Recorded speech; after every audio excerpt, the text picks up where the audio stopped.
Hi, Matt Yankee here, Greenhouse Manager at the University of Minnesota Duluth.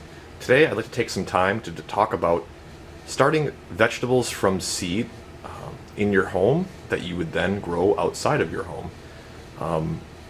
The first thing you need is soil, and you kind of want to find it. You want to moisten the soil so that it's not sopping wet and muddy, but that it's kind of clump forming when you squeeze it together. It's kind of a medium moisture. Next thing you need is a container to plant the seeds in.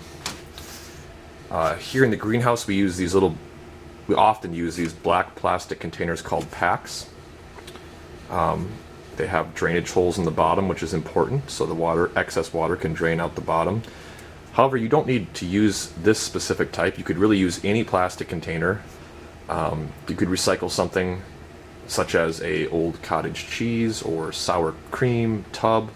Pretty much any plastic container. It's just a good idea to put some holes in the bottom to let that water drain out. You then will add the soil to the container, as I did here in this pack, and you'll want to leave a space. You don't want to fill it up all the way to the top. You want to leave a little bit of a gap. We call that the head space. That allows water to accumulate when you water it. And I left a little bit of an extra head space here on this one because I get to sow the seeds. Once I sow the seeds on the surface of this, depending on the type of seed, I'm going to add a little bit more soil on top to kind of bury the seed. Okay, the next step is sowing the seeds, and the question is how deep and how do you sow the seeds? That's really dependent on the type of plant and oftentimes the size of the seeds. So here we have some peas and bean seeds. These are pretty large seeds, so you would probably sow them at a depth of a ½ inch or more, as compared to, say, tomato seeds, which are much smaller.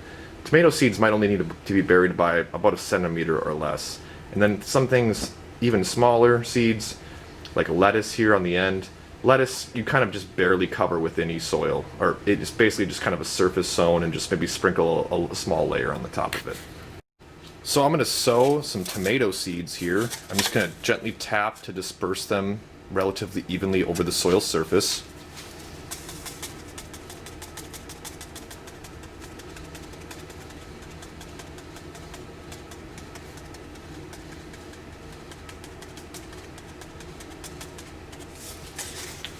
And I'm going to add a small layer of soil on top, maybe 1 centimeter or less.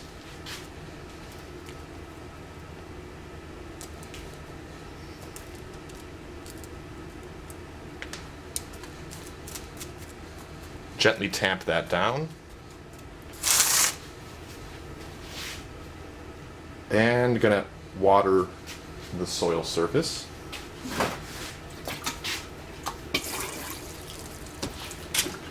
And now the seeds are sown, the soil is watered, and it's ready to place under the light.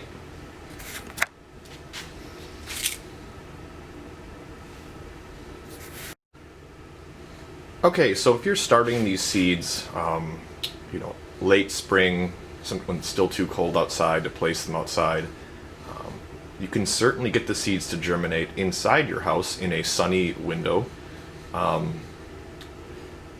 Any window would probably allow the seeds to germinate, but east facing is probably the best, or south. That'll give you the most light. And one trick to get your seeds to germinate quicker is to create a more humid environment. Obviously your home in the upper Midwest in that time of the year is very dry. So in the greenhouse we usually put them on these flats and then cover them with a plastic dome. Kind of creates a little mini greenhouse environment that increases the humidity and causes germination success rate to increase. Germination is just the seed sprouting into a plant. At home, however, you do not necessarily need to use a plastic dome. Alternatively, you could simply cover your container with your seeds with a plastic bag, depending on the size. So this one's a little too small, but You could find an appropriate size plastic bag, just turn it upside down, place it on top of your container, and you will create a little mini greenhouse environment with high humidity, and that'll likely increase your success rate of germination. Okay, so once your plants have sprouted, you'll need to transplant them into a larger container. Now, depending on the plant you're growing and the ultimate final size of container you plan on growing it in, you might have to transplant it a couple times. This plant's pretty small here, so I'd probably start out with something quite small to transplant it in, something like this, like a 2-inch pot. Alternatively, you could go a little bit bigger with, say, a 4-inch pot, such as this.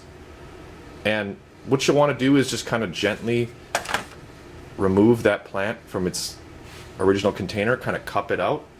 So I'll show you a little demo of how I would transplant this into a larger container.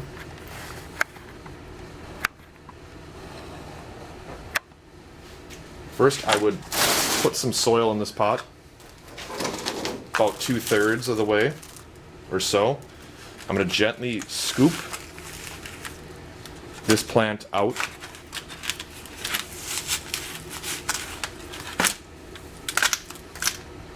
Here I have the plant, and I will add it to the pot like so, and just kind of fill in some soil around that.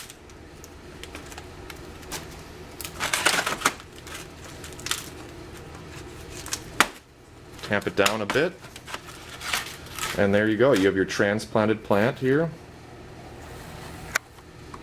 all ready to go. You add a little water to that.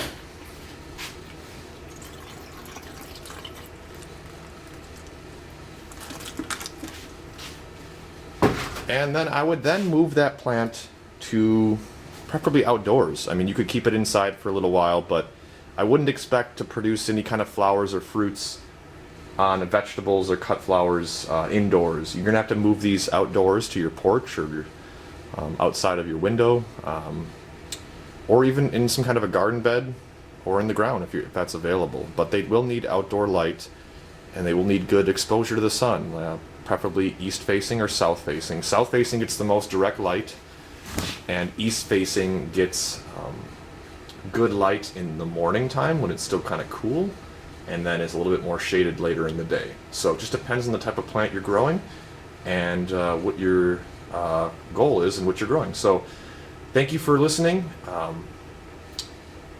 My name, once again, is Matt Yonke at the University of Minnesota Duluth Greenhouse. During normal times, we are open to the public, and I encourage you, when the virus calms down, to come and visit and see our plant collection. We have a large collection of tropical plants, orchids, bromeliads, a lot of other cool stuff, and we offer cuttings of houseplants for free. We do a twice-a-year plant sale of houseplants, mainly succulents, and we're always here to help you out with your plant needs. Thank you. Another thing to mention is watering your plant once you have it transplanted. You'll want to not let the plant dry out to the point where it's wilting, but you also don't want it to constantly be soaking wet. So you want to let the plant slightly dry out between waterings. Not completely, but slightly. Another thing to consider is if you're growing things like certain types of peas and beans, or for example tomatoes, you might have to supplement the plant with some kind of a not a basket, but a tomato cage, or some kind of a trellis or a lattice work for the plant to climb on. Some types of vegetables require that, so it's something else to consider.